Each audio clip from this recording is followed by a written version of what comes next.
जय माता दी मेरे प्यारे दोस्तों, कैसे हो आप लोग। आशा करती हूँ कि आप लोग अच्छे ही होंगे। कोई दिव्य शक्ति है जो आपको बार बार आवाज़ देती है, लेकिन आप ना उस आवाज़ को अनसुना कर रहे हो। अपने मन से सोच के देखो, क्या आपको ऐसा बार बार नहीं लगता कि आपको कोई पुकार रहा है। आपको कोई किसी ने आवाज़ लगाई तो आप देखते भी हो कि किसी ने कुछ बोला क्या, किसी ने कुछ आवाज़ लगाई क्या, लेकिन आप उसे अनसुना कर देते हो। आप अपने दिमाग से ये नहीं सोचते कि किसी ने आवाज़ लगाई, वो कौन है। वो ब्रह्मांड की आवाज़ है। वो आपको कुछ बताना चाहते हैं। एक दिव्य शक्ति है जो आपको बताना चाहती है कुछ।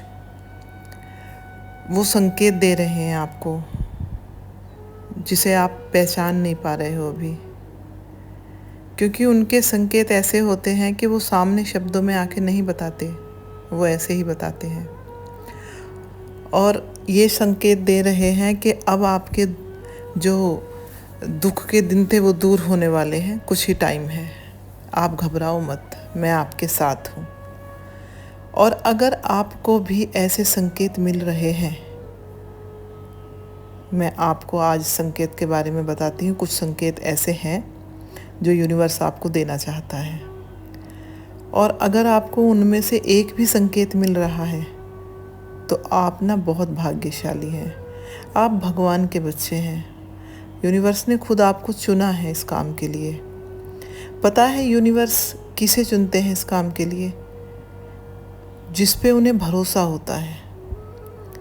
और कुछ लोग ऐसे होते हैं जो मोक्ष पाके इस दुनिया से और सीधे भगवान के धाम चले गए हैं, तो वो वहाँ जाके भी भगवान से खुद मांगते हैं कि हमें यहाँ बैठा के मत रखो, हमें धरती पे वापस भेजो, हम आपके नाम का प्रचार करना चाहते हैं प्रभु। वो कोई भी धर्म हो सकता है, मैं ये नहीं कह रही, कोई भी जाति हो सकती है, क्योंकि भगवान के धाम में जो महापुरुष हैं उनकी कमी नहीं है, बहुत महापुरुष हैं वहाँ। तो उनमें से कुछ लोग देखो अभी भी ये चाहते हैं कि हम धरती पे जाएं, मृत्यु लोक में जाएं। और मृत्यु लोक में आने का मतलब है कि वो दुख भोगते हैं, लेकिन फिर भी भगवान का नाम का प्रचार प्रसार करते हैं। तो आप तो धरती पे हो, आप खुद भगवान के नाम में लग जाइए। कोई महापुरुष आपको कुछ बताता है तो उसकी बातों को सुनिए ध्यान से। मैं ये नहीं कह रही कि अंधविश्वास फैलाओ, लेकिन कुछ तो अभी भी ऐसे संत बचे हैं ना धरती पे, जो हमारे लिए अच्छा सोचते हैं, अच्छा करते हैं, अच्छी बात बताते हैं। अपनी आंखें खोल के रखो और पहचानो। तो चलो अब मैं बताती हूँ आपको वो क्या क्या संकेत होते हैं। पहला संकेत ये होता है कि जब आपकी आंखों में भगवान के नाम से आंसू आने लग जाएं, भगवान के लिए रोना शुरू कर दो। आपको नहीं पता आप क्यों रो रहे हो, क्या परेशानी हो रही है, दुख हो रहा है, दर्द हो रहा है, या भगवान को पाना चाह रहे हो, नहीं पता, लेकिन भगवान के नाम से आपकी आंखों में आंसू आ रहे हैं। आपका मन कर रहा है कि मैं भगवान के पास बैठा रहूं या बैठी रहूं, भगवान के समीप रहूं। ज़्यादा से ज़्यादा आध्यात्म की तरफ आपका रुझान हो जाएगा। आपका मन करेगा कि बस मैं भगवान से बातें करता रहूं या करती रहूं बैठ के। ये पहला संकेत होता है। और अगर आपके साथ भी ऐसा हो रहा है तो अपने आप को भाग्यशाली नहीं, सौभाग्यशाली समझना आप, क्योंकि हर किसी को नहीं मिलती है ये जो खजाना है ना, ये खजाना हर किसी को नहीं मिलता है। लोगों को पता भी नहीं होता कि भगवान के लिए रोया कैसे जाता है, भगवान के लिए आंखों में आंसू कैसे आते हैं। उन्हें पता ही नहीं है, उन्हें यही नहीं पता कि हम अध्यात्म की गहराई में कैसे उतरें। आप लोग ब्लेस्ड हो, क्योंकि आपको खुद भगवान ने चुना है कि मेरे पास रहो, मेरे साथ रहो। इसीलिए आपका जो मन है ना इतना इमोशनल हो जाता है भगवान के नाम से। ये पहला संकेत है। दूसरा संकेत ये है कि जब आपको सब बुराइयां देने लग जाएं, आपको सही करते हुए भी आपकी गलतियां निकालनी शुरू कर दें लोग, आपसे खुद ही किनारा करना शुरू कर दें लोग, आप पे ही इल्ज़ाम लगाने शुरू कर दें, आप अच्छा करते करते भी सबकी नज़रों में बुरे बन जाएं। तो हिम्मत मत हारना, खुश होना, क्योंकि भगवान छांट छांट के उन लोगों की पहचान आपको करवा रहे हैं जो लोग आपकी ज़िंदगी में कोई मायने नहीं रखते, जिन लोगों को आप में बुराइयां ही दिखाई देती हैं। भगवान आपको ये पहचान करवा रहे हैं उन लोगों की कि देख, तू सबको मेरा मेरा अपना अपना करता है ना, ये देख, ये है सच्चाई।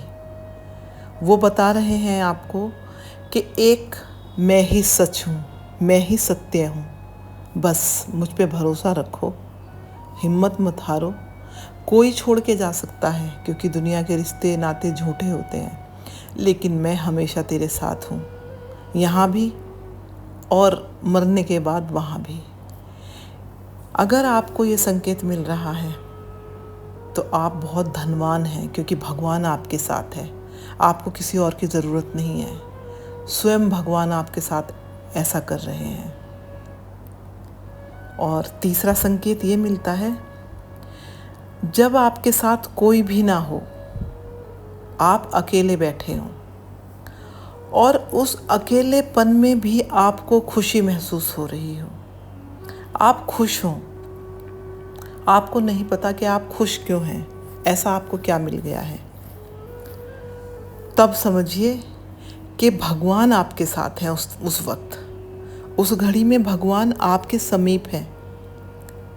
वो ही एनर्जी आपके साथ है जो आपको खुशी दे रही है अकेले में भी।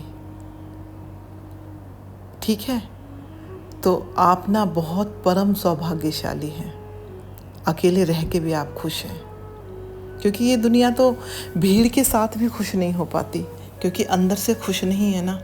और जिसके साथ भगवान होता है ना, उसे और किसी की ज़रूरत नहीं होती, वो खुद ही बहुत खुश रहता है अपने आप ही।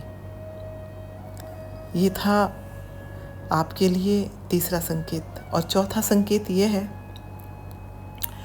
चौथा संकेत ये है आपके लिए, आप पूरी तरीके से टूट चुके हों, एकदम टूट गए हों, बिखर गए हों आप, बिल्कुल ऐसे कि अब तुमसे नहीं हो पाएगा, अब तुम कुछ नहीं कर सकते। जब आपको ऐसा लग रहा हो, उस हालात में भी आप फिर से उठ के खड़े हो जाएं कि नहीं, ऐसे कैसे टूट सकता हूँ मैं। आपको अंदर से एक आवाज़ आए कि नहीं, मैं हार नहीं सकता, मैं इस दुनिया में कुछ करने के लिए आया हूँ, मुझे कुछ करना है, मुझे भगवान को पाना है, मुझे अपने लिए कुछ करना है। ठीक है, आपको अगर ऐसी आवाज़ आ रही है, इतना टूटने के बाद भी आप संतुष्ट हैं कि कोई बात नहीं, गिरा हूँ, गिर के उठूँगा, लेकिन टूट नहीं सकता, तो समझ जाइए कि स्वयं भगवान आपके साथ हैं, यूनिवर्स आपके साथ है। वो नहीं चाहते कि आप टूट के बिखरें, ऐसे गिरें। वो आपको इसलिए इतने दुख दर्द दे रहे हैं कि आप बिल्कुल पूरी तरीके से ऐसे तरास जाएं, जैसे सोना आग में तप के खरा बन जाता है ना। इसलिए आपको इतने दुख दर्द दिए जा रहे हैं कि कहीं आप बीच में से वापस तो नहीं चले जाएंगे, मुड़ जाएंगे, भगवान का नाम छोड़ तो नहीं देंगे।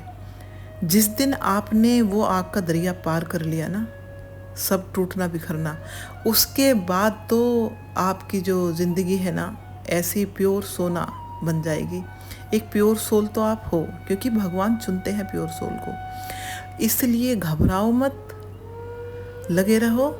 अगर आपको इनमें से एक संकेत भी मिल रहा है तो, और अगर आपको ये चारों संकेत मिल रहे हैं, तो फिर तो आप समझ लीजिए कि दुनिया के सबसे प्योर सोल हैं आप, बहुत अच्छे इंसान हैं आप। एक गृहस्थ जीवन में होते हुए भी एक साधु संत हैं, क्योंकि हर किसी को भगवान ये एहसास नहीं कराते हैं कि मैं तेरे साथ हूँ, और आपको करा रहे हैं। ठीक है, टूटना मत, हिम्मत मत हारना, और आप पे जो बीत रही है, किसी के सामने रोना मत।